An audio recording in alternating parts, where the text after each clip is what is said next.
बंदी छोड़ सतगुरु रामपाल जी महाराज जी की जय हो। परमात्मा की सभी प्यारी आत्माओं को मुझ पवन दास का सत्साई।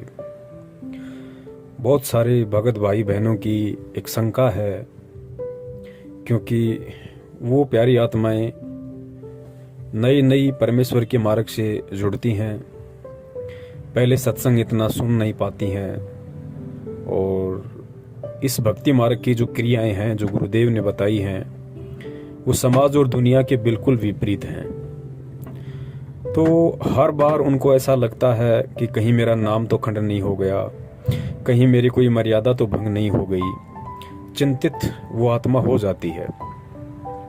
तो परम पूज्य सतगुरु रामपाल जी महाराज जी ने एक छोटे से सत्संग के माध्यम से उन सभी प्यारी आत्माओं का भ्रम निवारण और शंकाओं का निवारण किया है कि भाई जब तक आप अपनी तरफ से जानबूझकर कोई गलती नहीं करोगे, परमात्मा की मर्यादाओं को नहीं तोड़ोगे, और अनजाने में यदि आपसे कोई भी गलती हो जाए, कैसी भी गलती हो जाए, कैसी भी गलती का मतलब यहाँ तक परमेश्वर बताते हैं कि अनजाने में धोखे से अगर आपके हाथों किसी की हत्या भी हो गई है तो परमेश्वर की नजरों में आप दोषी नहीं है।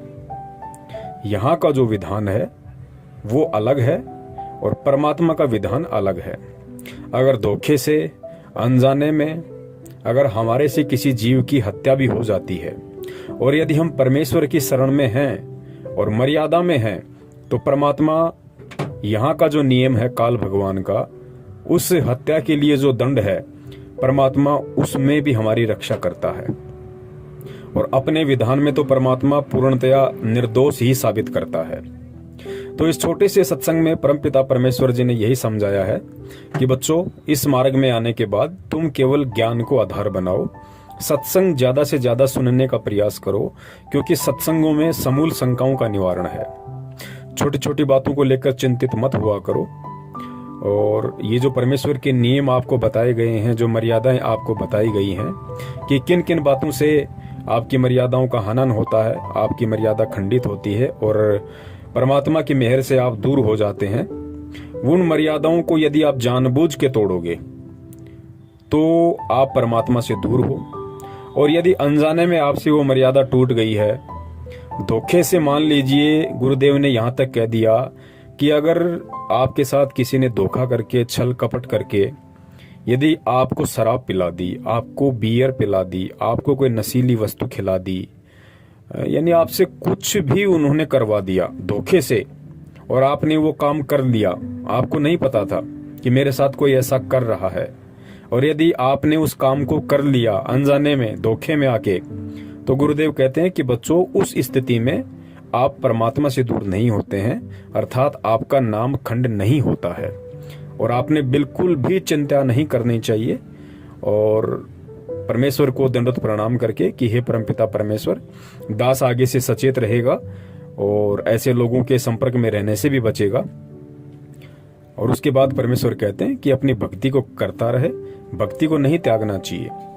फिर कुछ भगत भाई बहन ऐसे भी हैं, गुरुदेव ने बताया कि वो लोग लोक लाज में आके, किसी के दबाव में आके और मर्यादाओं को तोड़ देते हैं। उन्हें पता है कि यदि ऐसा काम करूंगा, शराब पीऊंगा, बीड़ी पीऊंगा, मांस खाऊंगा, चोरी जारी ठगी करूंगा, तो परमात्मा की मर्यादा टूटेगी। लेकिन उसके बावजूद भी किसी पारिवारिक सामाजिक दबाव में आके यदि वो आत्मा ऐसा कर्म कर देती है, उसे तो मालूम पड़ ही जाता है कि मैंने परमात्मा की मर्यादा तोड़ दी है। तो ऐसी स्थिति में भी परमात्मा ने उस आत्मा को यही कहा है कि बेटा, यदि तेरे से किसी ने मर्यादाएं तोड़वाई हैं, दबाव में लेके, प्रेशर में लेके, या अन्य किसी कारण से, और मजबूरीवश यदि तूने वो काम कर दिया, उसके बाद भी तू भक्ति मत छोड़ना, भक्ति बिल्कुल भी मत छोड़ना। इस नाम का जाप करना, तीनों समय की आरती, परमात्मा का सत्संग, ये क्रियाएं बंद मत करना। और जब भी तेरा दाव लग जाए गुरुदेव के समक्ष आने का, सत्संग में जाने का, तो तुरंत परमात्मा से प्रार्थना करके और तुरंत अपना नाम वापस शुद्ध करवा ले। तो ये कुछ बातें हैं जो हमने विशेष तौर से ध्यान रखनी है, ताकि हम बात बात पे चिंतित ना हो, किसी के भी कह देने से हम परेशान ना हो, और ज्ञान को आधार बना के हम भक्ति मार्ग पे परम पूज्य सतगुरु रामपाल जी महाराज जी के आशीर्वाद से इसी तरह आगे बढ़ते रहें। अब सुनिए परम पूज्य सतगुरुदेव जी का एक छोटा सा सत्संग, जिसमें उन्होंने अपने मुख कमल से ये सारी बातें बड़े ही विस्तार से समझाई हैं। उसके बाद में हमें बिल्कुल भी चिंतित होने की आवश्यकता नहीं है। यदि हमने चिंता करनी है तो केवल अपने नाम की करनी है, अपनी मर्यादाओं की करनी है, कि हम परमेश्वर की शरण से दूर ना हो जाएं और जाने अनजाने में भी हमारे से कभी परमेश्वर की मर्यादाओं का खंडन ना हो। सत साहेब, जय हो बंदी छोड़ के। पूरे मानव को अज्ञान से भर रखा है और एक परिवार में एक या दो ही परमात्मा का बच्चा प्रथम आता है और वो कोई ना कोई ऐसी समस्या उसके आगे अड़ ही जाती है, जिस कारण से संघर्ष करते करते भी गलती बन जाती है। तो फिर उसके लिए बताया जाता दोबारा उपदेश ले और आगे भगवान को याद करके और मर्यादाएं खंड नहीं करना, नहीं तो भक्ति नहीं चलेगी। तो एक दो बार आपको ये ऑप्शन दिया गया है और आप इसको फिर दोबारा ले लीजिए मंत्र, आप फिर स्टार्ट हो जाएंगे। जैसे किसी का मंत्र खंड हो जाता है, दूर देश में बैठा है और उसका पर जहाँ फोन आता है, प्रार्थना होती है, तो उसका मंत्र खंड भी होता है, तो भक्ति बंद नहीं करनी चाहिए उसने, क्योंकि उसने नोइंगली नहीं कर रखी। तो फिर उसका जो डिपॉजिट होगी भक्ति वो सुचारू कर दी जाएगी, वो उस ओरिजिनल अकाउंट में आपकी आ जाएगी। जैसे बैंक में कई बार पैसे डाल दिए जाते हैं, कोई नंबर अकाउंट का गलत हो जाता है, बाकी एड्रेस सही है, तो फिर जाकर उसको शुद्ध करा लिया जाता है और मूल अकाउंट में आ जाता है फिर वो। तो ऐसे आप कई एक भगत कह रहा था जी, मेरे को ना किसी ने बारात में गया हुआ था और कैंपा कोला में बियर डाल दी, मेरा नाम खंड हो गया। उसके घर वाले कह रहे थे जो फिर शराब पीने लग गया। फिर वो आया, जब उससे पूछा भाई ऐसी गलती क्यों करी, कहने लगा जी मेरे साथ ऐसे ऐसे धोखा हो गया। फिर मैंने सोचा टूटता गया पी ले छक्के कोई बात हुई है मूर्ख आदमी। अब जैसे किसी के पैर पे गलती से कोई पत्थर गिर गया और उंगली का चोट लाएगी तो सारे टांग न तोड़ दे, फिरते टूटता गई है थोड़ी सी, है बिना अकल की बात तुम्हारी।